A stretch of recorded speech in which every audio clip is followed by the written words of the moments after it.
Bismillahirrahmanirrahim. Assalamu alaikum wa rahmatullahi wa barakatuh. Allah Ta'ala сан санақсыз мадақтар, мақтаулар, сан санақсыз шүкірлер болғай. Ардақты құлы, сүйікті пайғамбарымыз Мұхаммад саллаллаху алейхи уассаламға сан санақсыз салаваттар болғай. Өздеріңізбен бірге таңдаулы аяттардың тәпсіріне көз жүгіртсек дейміз. Бұл аяттар қасиетті Юсуф сүресінде ашып көз жүгіртеміз десеңіз, иншалла, қасиетті Юсуф сүресінің 36 аяттары. Бисмиллахиррахманиррахим. Ва дахала мааху сижна фатаян. Юсуф алейхиссалам түрмеге түсіп атқан кезде, онымен екі фәта, екеу болса фатаян, екілік мағынасында, екі жас бала бірге түсті дейді. Біргелік мына жерде мекен жағынан болуы да мүмкін, уақыт жағынан да. Маия, яғни дәл Юсуф алейхиссалам түрмеге қамалып атқан кезде сонымен бірге екі жаста дәл сол сәтте қамалып жатты, немесе дәл Юсуф алейхиссалам қамалып жатқан мекенге екі жас балада қамалды деген сияқты мағына. Қала ахадухума инни арани асиру хамра. Біреуі не деді? Мен көрдім түсімде. Енді түсім деген сөз мына жерде тікелей жоқ, дегенмен не болады? Махзуф, инни раайту фил манами деген сияқты, мен көрдім түсімде деп келуі керек. Келмегендігі де бір хикмет, себебі мысалы ғұламалардан, сахабалардан кейбіреулерінің көзқарастары ол түс емес еді. Жай ғана сұрақ ретінде келіп Юсуф алейхиссаламнан сұраған болды деп пікір білдіргендер бар. Солардың қатарында Абдулла ибн Мас'уд радияллаху анху. Яғни ол екі жастың бірі келіп сұрақ қойып, мен түсімде шарап сығып атқанымды көрдім дейді. Шарап сығылмайды негізі. Асиру хамра, осара, мына сығу, суын алу деген сияқты. Хамыр сол сығылған суына айтылады негізі. Деген мен асиру айнабул хамр деген сияқты. Мысалы, айнаб мына жерде жаңағы жүзім, бұл да тағы махзуф, яғни жойылады. Құран артық сөздердің бәрін Аллах Тағала жояды. Оның хикметтері өте көп, ілім туындатады. Осылайша мен түсімде көрдім деп тәфсірлегендердің ішінен көпшілік ғалымдар, солардың ішінде Абдулла ибн Аббас радияллаху анхума сахаба түс көргендігін баяндап жатыр. Екі жастың. Ва қала ал-ахару инни арани ахмилу фауқа раси хубза. Ал екінші біреуі келді, не деп жатыр? Мен басымның үстінде нан тасып жүр екенмін. Тәкулу тайру минху. Құстар келіп, сол нанды шұқып жеп атқан екен дейді. Набби'на би тәуилі. Бұның тәуилін бізге баяндап хабар берші дейді. Инна нарака минал мухсинин. Расында біз сені ізгі жандардан көреміз дейді. Ізгі жан ретінде түрменің ішінде болса да Юсуф алейхиссаламда әлі пайғамбар емес кезде, жас бала кезінде екі жас бала жанындағы куәлік етіп жатыр. Біз сені ізгі жан ретінде көрудеміз. Сол себептен өзіңнен сұрап жатырмыз, осы түсімізді хабар бересің бе деп. Сонда Юсуф алейхиссалам былай деп айтты дейді. Қала ла я'тикума таамун турзақанихи илля наббатукума. Ғұламалар осы аяттың тәфсірінде Юсуф алейхиссаламға берілген бір артықшылық, илхам, о кезде пайғамбар болмағандықтан, уахи ретінде түспегендіктен, илхам, бір жүрекке бір осылай болады-ау деген бір не түсіреді, Алла Тағала ойды келтіреді.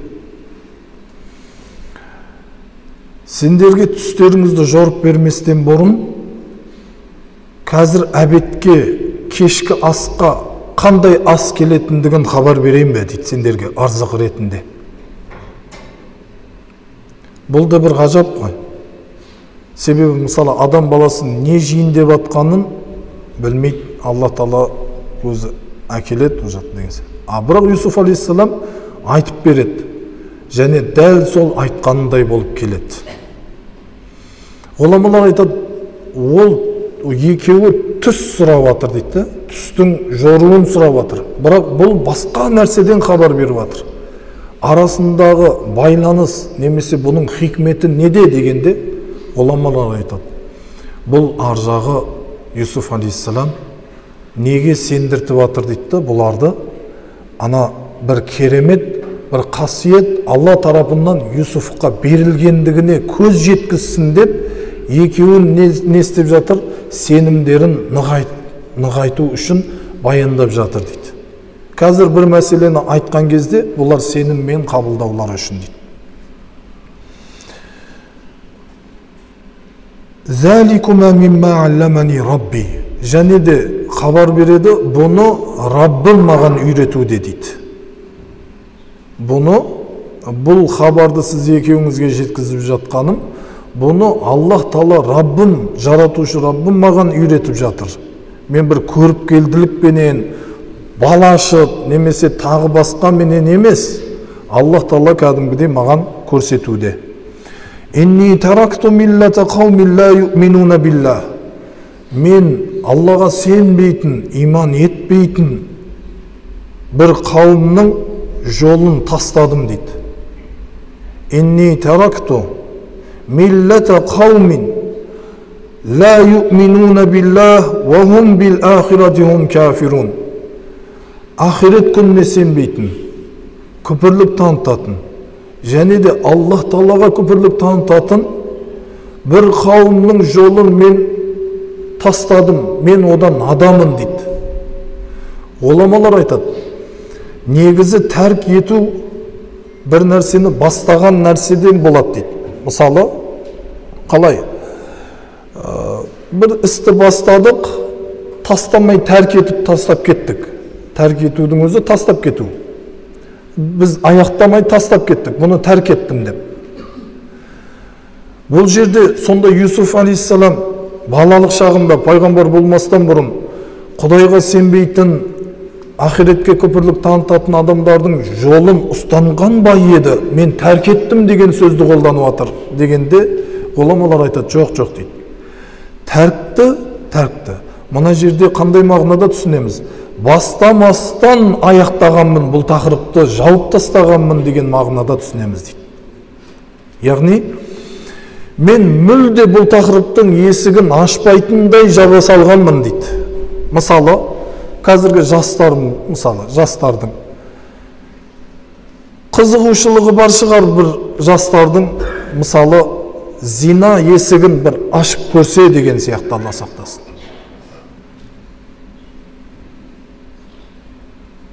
Юсуф алейхиссалам не деп жатыр? Мен бұның есігін ашпастан соңына дейін жаба салғанмын дейді. Зулейха деген әйелді не істейді? Юсуфты өзіне қарату үшін есіктердің бәрін кілттейді. Вағаллақатил абуаба ва қалат хайталак. Кел деп, жетіме есікті кілттеген екен сол кезде.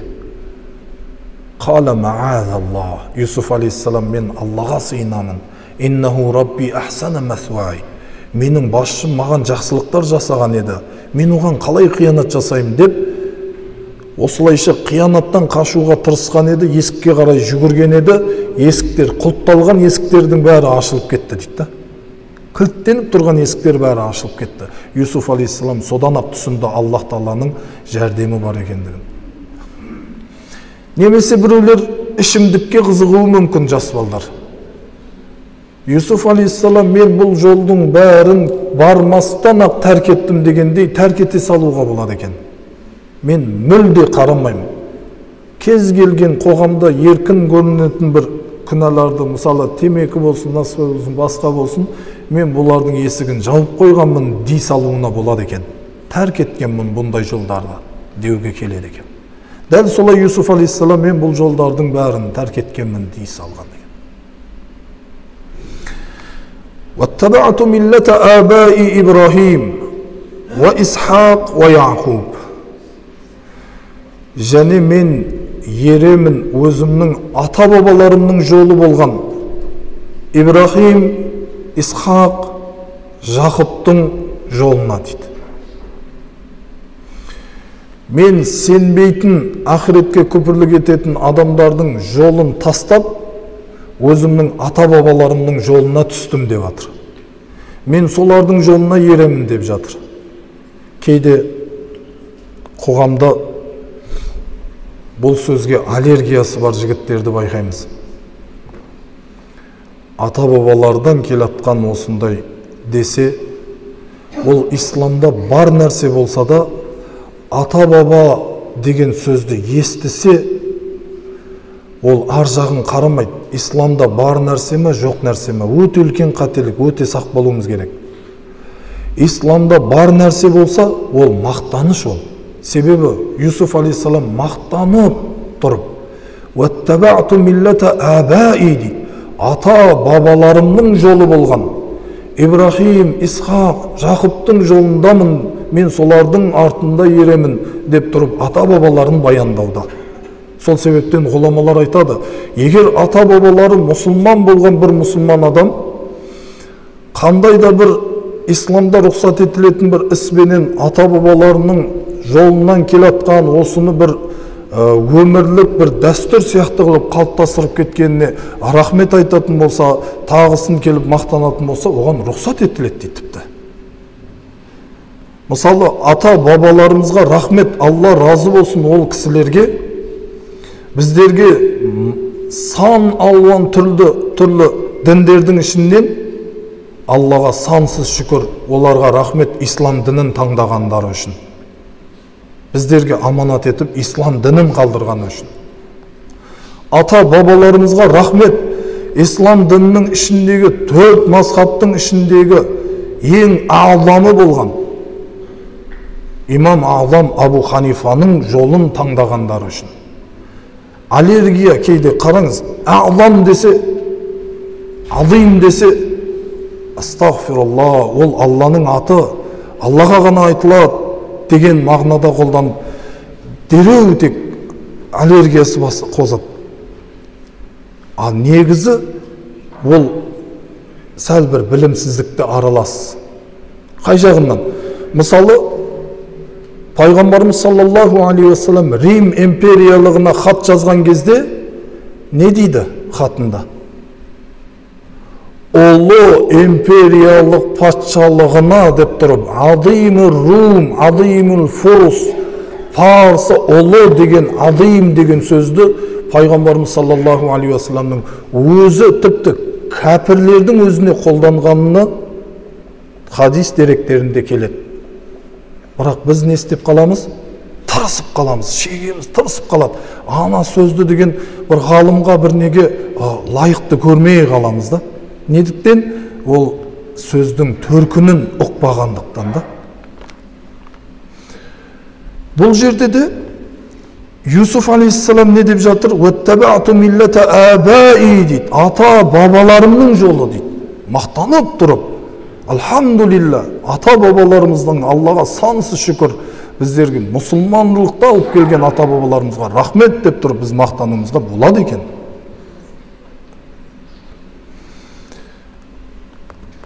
Ма кана лана ан нушрика биллахи мин шей. Біздерге ешқашан мүлде болған емес. Алладан басқаға бір бас иіп, Аллаға басқа бір нәрсені серік етіп жүруімізге мүлде ондай көрініс орын алған емес дейді. Енді бұл дәрежеге қалай жетіп атқандығын баяндайды. Мақтаныштың ішінде өзіңді артықшылық санау емес екен.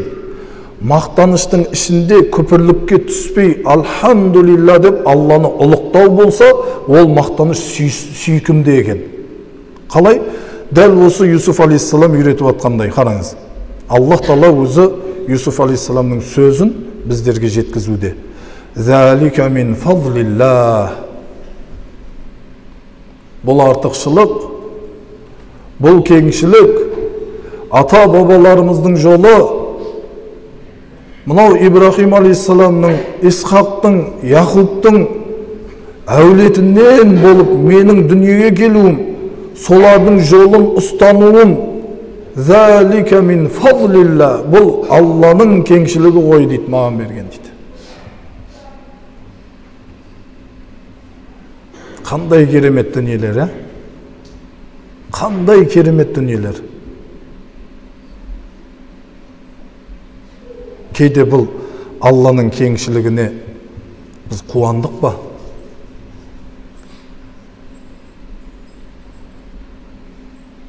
Осындай кеңшілік заманда дінінен адасып кетіп, Алла сақтасын, ұрпағына дінін жеткізе алмай отқан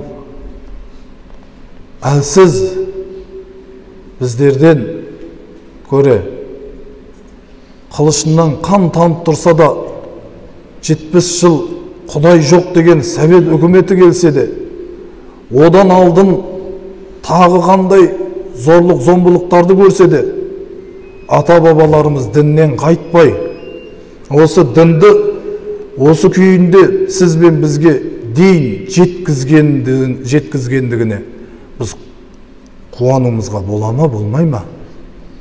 Әлбетте болады. Әлбетте рахым Аллах Тағаланың бұл кеңшілігін нығмет ретінде «Ва амма би ниъмати раббика фахаддис». Аллах Тағаланың берген нығметтерін хадис қылып баянда. Аллах Тағалаға рахмет, Аллаға сансыз шүкірлер болсын. Біздерге осындай нығметтерді беріп отыр.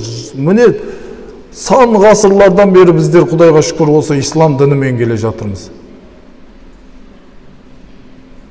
Ал өкінішке орай қазіргі таңда соғыс жоқ, басқа жоқ. Әртүрлі ұрпақтардың қазір шығып исламға қарсы шабуыл жасап атқандары бұл өкінішті ме? Өкінішті. Неліктен? Себебі тарихын білмегендіктен.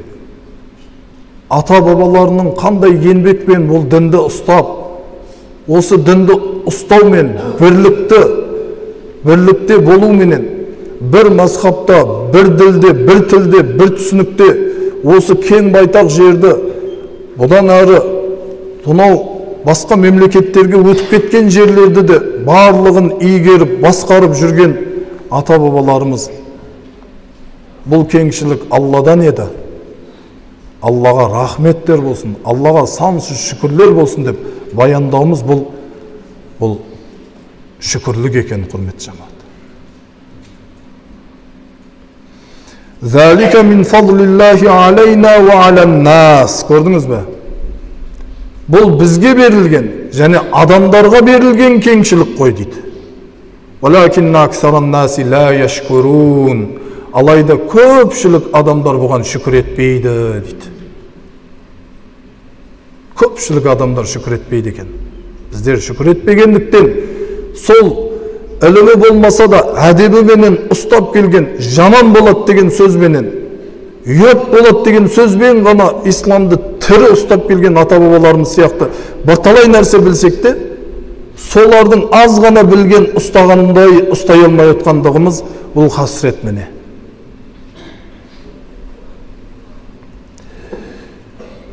Негізі байқап қарасақ, екі досы келіп түсін жорып беруді сұрады.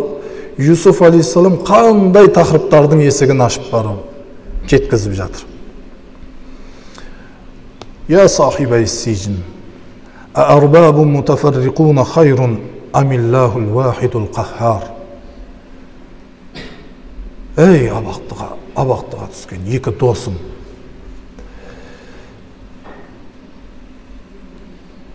сан алуан құдайлар, сыртта, мынау іште әркім өзінше сыйынып жүрген, тәуекел етіп қалған құдайлар хайырлы ма? Жалғыз болған, қаһар болған, күш құдірет иесі болған Аллах Тағаланың ғана құлы болуы жақсырақ па? Әртүрлі құдайларға тәуекел етіп қалып, Алла сақтасын, адасып көпірлікке кірген жақсы ма? Жалғыз болған әлемдердің Раббасы болған Аллах Тағалаға сыйынған жақсы ма? Осыдан ғұламалар шығарады. Қашанда бір адамды дінге шақыру мүмкіндік пайда болса, дінге шақыруымыз керек екен. Анау екеу түсін сұрап беріп, өтініш жасаған еді, жорып беруді. Юсуф алейхиссалам дін жеткізіп бастады. Жалғыз Алланың құлы болған жақсырақ па? Әртүрлі әлсіз, жарамсыз аттарын ата-бабаларымен өздерін қойып алған құдайлардың құлы болған жақсырақ па деп тұрып, ақылдарын жұмсатып, дінге шақырып бастады дейді. Демек, дінге шақыру тақырыбы қай жерде болмасын тоқтамау керек екен. Себебі бұл дін аманат екен. Сіз бен біздің себебімізбен иманға келсе біреу, біздің қызыл түйелерді садақа бергенімізден де хайырлырақ екен. Міне осылайша аяттардың ішінен өте үлкен сабақтарды алуымызға болады екен. Аяттар, Аллах Тағаланың Құран аяттары бұл нұр. Қараңғыда нұр болады. Адасып жүрсек, тура жол болады. Ауырып қалсақ, шифа болады. Көңілсіз жүрсек, көңіліміздегі қаяулардың бәрін кетіріп, көңілімізді көтеретін, қуаныш сыйлайтын болады. Аяттар ұмытып қалған шүкірліктерімізді, шүкірсіздіктерімізді еске салып, шүкірлікке алып келеді. Аяттар біздің ішкі жан дүниемізбен сөйлеседі. Сондықтан біз егер шыншыл болсақ, Аллах Тағаланың жәрдемі әрқашанда өзіне шын сенген, шын тәуекел еткен құлдарымен бірге болады екен. Мысалы, егер сөздерінде ғана шыншыл бір адам болса, сөздерінде ғана шыншылға садиқ деп айтады екен. Шыншыл ол ақуал, қаулдарында. Сөздері мен істерінде шыншыл болса, садуқ деп айтады екен. Садуқ лafzын біздер мұхаддистердің терминдерінде қолданылатындығын көргенбіз, я? Мысалы, бір адамнан хадис риуаят ететін болса, бұл адамның садуқ екенін жеткізеді. Яғни, істерінде де, сөздерінде де шыншыл. Ал істерінде де, сөздерінде де, ішкі дүниелерінде де, ішкі дүние әлемін басқарып кеткен адамдар болады. Шыншыл. Ішкі дүниелерінде де күмән жоқ, ішкі дүниелерінде шаршау жоқ, ішкі дүниелерінде Аллах Тағалаға шүкіршіл, шыншылдығы бар, күпірліктен ада адамдар болса, оларға Сыддиқ деп айтады екен. Абу Бәкір Сыддиқ сияқты. Алла сізден және баршамыздан разы болсын. Аллах Тағала баршамызды сөзімізді де, ісімізді де, ішкі дүниемізді де өзі разы болатын деңгейге, дәрежеге жеткізсін. Аллаға рахмет айтамыз барша берген нығметтері үшін. Алла шексіз нығметтерге бөледі. Біздерді қалған жерде өзіне шүкіршіл пенделерінің қатарына қосын. Субхан раббика раббил иzzати амма ясифун ва саламун алал мурсалин